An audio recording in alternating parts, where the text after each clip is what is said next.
All right, welcome to tip number 17. We're going to talk about repair order audits in this tip. I need to do a repair order audit to make sure that everything's happening the way that it needs to happen because average repair order, selling, finding the work, making sure that I'm taking care of the customer's cars, those things are important to me. So what I do when we go into a shop where we have low average repair order, one of the first things is to do a repair order audit, and that is we're looking at the process of how the repair order, what happens with the repair order, and we're auditing that process. And then we have certain expectations. So when we do a repair order audit, some of the things that are important to us are what is the information filled out correctly. So do I have a signature? Do I have a phone number? Do I have the person's email? Do I have a price on the ticket? Was that done correctly? And then also, if we found stuff, our technician found work, but we didn't sell the work, does it become a recommendation on the final ticket? Another thing that's important to me is what is the age and mileage on the vehicle. So if the vehicle has low mileage, it creates a certain expectation in my mind, and that expectation is that there's not a lot to be found or sold. But if the vehicle has high mileage on it, and especially if it's not one of our regular customers, then my technician should have found a certain amount of work on that particular vehicle. Now, if you are a general repair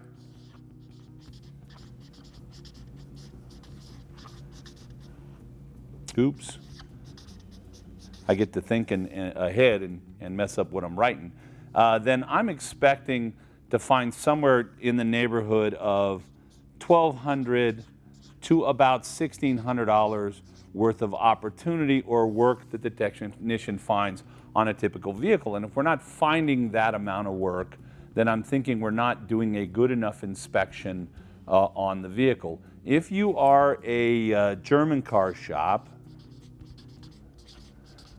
a specialty type shop, European, etc., then I have, my European shops are finding anywhere from about, believe it or not, $2,200 per car, all the way up to over $5,000 per car. So that varies a lot more between German car shops, but I would tell you that 22 would be on the low end and 5,000 would be on the high end. And it depends on the kind of cars you're working on, a lot of stuff. But if my technicians aren't finding 1,200 in a general repair, then I've got a problem, meaning that they're not doing what I want them to do necessarily. We're not inspecting the car. And I have two problems with that. One is that we're missing opportunities to sell stuff to our clients that they need. And the second is that once they take their car away from me, there's a possibility that something that we missed is going to break. And then they're either going to have to come back to us, and I don't want to see my customers more than three times a year. And the second possibility is they go somewhere else and somebody badmouths me and talks about how we do or what we do. I also, important for me is margin. So I want to make sure that we're holding our parts margins and we're holding our margins. And I want to make sure that time is being charged correctly on the work orders. So when I audit work orders, this is what I do. I end up with three piles. I start with one. So here's my stack of work orders, and I start with the initial front of the ticket, and I look at the mileage and the age of the vehicle, and I try to get a sense of, is this one of my customers that's a returning customer or not? So now I look at the ticket and I say to myself, wow, this is a car that's never been to us, and it's got 110,000 miles on it, and this is a BMW. And then I want to look at what the initial description was for the initial work. I'm also looking to make sure that my service advisors are giving my technicians the right information or enough information that they can quickly determine what they're supposed to do and also I'm looking to see, is it written correctly? Is there a signature on the final ticket? Is there a price? Do I have that email and that information on the ticket the way that I want the ticket? Now, so here's a car that came in. It's got about 110,000 miles on it. It's a first-time customer to our shop. This is a BMW. So now I'm going to look at the inspection that was performed on the vehicle. What did we find based on what the technician heard and what the customer wanted, and then what else did we find? Now, if I look at this thing and everything is in the green, everything's okay on this BMW that's got 110,000 miles on it, I'm suspect of this ticket. And so this ticket is going to go in my suspect pile, because what are the odds that a BMW with 110,000 miles comes into my shop and all it needs is to have the oil and filter changed? Pretty slim, if you ask me. So this is going to go in one of my 3 piles. Now, I'm going to end up developing 3 piles. I've got the these are written correctly pile. These are done right. They've got a signature. We found $2,300 worth of stuff on this BMW. The stuff that we did not sell got into a recommendation, clearly stated for the customer. There's good descriptions, and it looks like we did our job correctly on this repair order. That's where it goes. These are my suspect. This is my suspect pile. These are my tickets that are suspect. Suspect means I can't prove, because I don't have the car here now, that we didn't find the work that we should have, but it's very suspect because, frankly, again, I don't have 110,000 mile BMWs that need nothing. I mean, if nothing else, they've got to have something leaking oil. And then I have my these are written correctly pile. This is a pile of work orders where everything went the way that it was supposed to go. Now, what we want to see is maybe one in the suspect pile and all the rest in the good pile. We don't really want to see anything in the oops, we made a mistake pile, you know, a complete, we goofed it. We didn't get the signature. We obviously didn't have a good labor description. The stuff didn't make it to the recommends that the technician found. We didn't charge enough. We didn't hold our margins. So as I'm going through this work order of this 110,000 mile, I'm also looking at some of the things that we priced out. So if I look at the price on that part, it cost me 20 bucks. We sold it for 82. Okay, that's probably going to hit my margin, no problem. Oh, here's a part that cost me 53 and we sold it for 83. Well, I'm going to circle that in yellow, and I'm going to put that in my oops pile, the pile where we made a mistake because we didn't hold our margin. And then I'm going to go sit down and talk to my service advisor about why I didn't hold my margin. And then I'm going to tie that into my pay plan. So they're going to get bonus for holding margin. They're going to get bonus for customer satisfaction. I might even give them a bonus for doing the work orders correctly, frankly. Although I've never done that, I might think about that. So I'm checking some pricing, making sure that my margin, and frankly, if I look at my overall margin for the month, I don't worry about one part that got priced lower. As long as my overall margin on the work order or my overall margin this week or my overall margin this month are held, I'm pretty sure that one part that didn't get charged out exactly how I want is okay. And I believe that my service advisor made a choice, looked at the part, said, hey, I really need to charge this differently because of the marketplace. And if my service advisor is routinely making good decisions that way, then I'm going to be holding my margin. You know, kind of last but not least, I look at the final ticket and I want to make sure that everything that was done to this vehicle was documented, and then everything that wasn't done is also documented on the recommended services.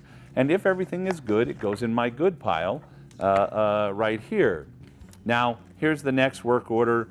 This is the one with 110,000 miles. Nothing found. That's my suspect pile. Here's another car with 87,000 miles. And as we look through it, they filled the paperwork out pretty good. They got a signature, but it's got fairly high mileage, and we didn't find anything at all. Not even wiper blades, not even an air filter, not one oil leak, not one brake job, not one tire. This is my suspect pile. When I do work order reviews in shops, and I do this often because part of what we do here at the Institute is to go into shops and help them understand where money's leaking through their business. I often have a very large suspect pile, nothing really in the oops, we made a mistake pile, and actually very little in the we did it perfectly pile. I really want to get to this pile, the suspect pile, being with nothing in it or maybe one ticket. Now, if I do 30 work orders and there's 2 in the suspect pile and most of them are done correctly and there's 2 in the oops, we made a mistake pile, I got no work to do here. Everything's going the way that I want it to go. We're making a couple of minor mistakes. What I'm looking for is not a single mistake on the work orders or a single mistake in our process. I'm looking for a pattern failure.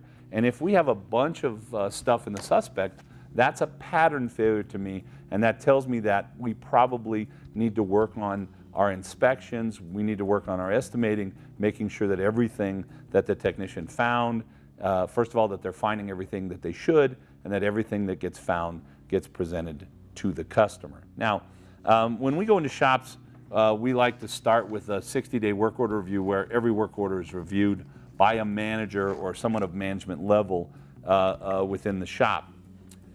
But I think that once you get to the point where you're holding your margins and everything is going pretty well, your average repair order is where you think it ought to be.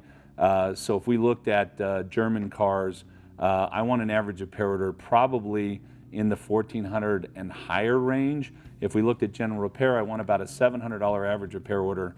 That would tell me that we're doing everything we should to find the work, we're doing what we can to bring the right customers in, we're also able to sell them work. Now, if you're running discount coupons, you'll never have that average repair order because you're going to find a lot of work, but the customers aren't going to buy as much work. If you're building your market on customers that want someone to take care of their vehicle, more of a relationship and not a discount, you'll probably have a higher average repair order. And I think I need to make something very clear here.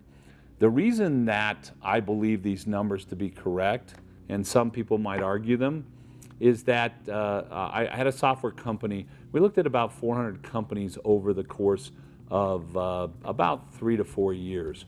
So over 100 companies a year, we looked at their numbers, and the companies that were doing a really good job, they had better, higher average repair orders, and those are the average repair orders that we look at. The other part of this that makes me believe that those are the right numbers is I currently work with about 130 shops around the United States and Canada, and those are the numbers that we routinely see in the top 30% of the shops that we work with.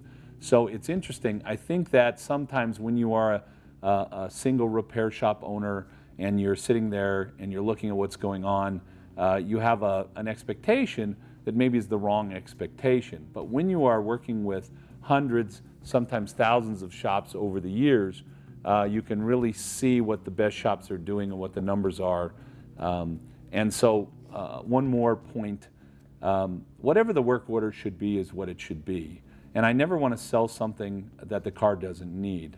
If you do something like that in my business, I think that's very dishonest and I will terminate you on the spot. But the other part of that is if the car needs something or it's going to need something in the near future before you come back to me, I want my people to be able to find that and let me know about it so that I can tell my customer about it, and that's going to protect the business. So, should you do repair order audits? I did them for 6 years, and I did about 1 or 2 days a week, so I didn't do all of them. And then when I had a problem with average repair order, I had a problem with comebacks, then I did repair order audits for 30 days at a time until those problems disappeared. So thank you very much. If you would like to send us comments, you'll find us on Facebook. We are the Institute for Automotive Business Excellence, and we would love to hear your comments. Have a great day, and thank you for your time.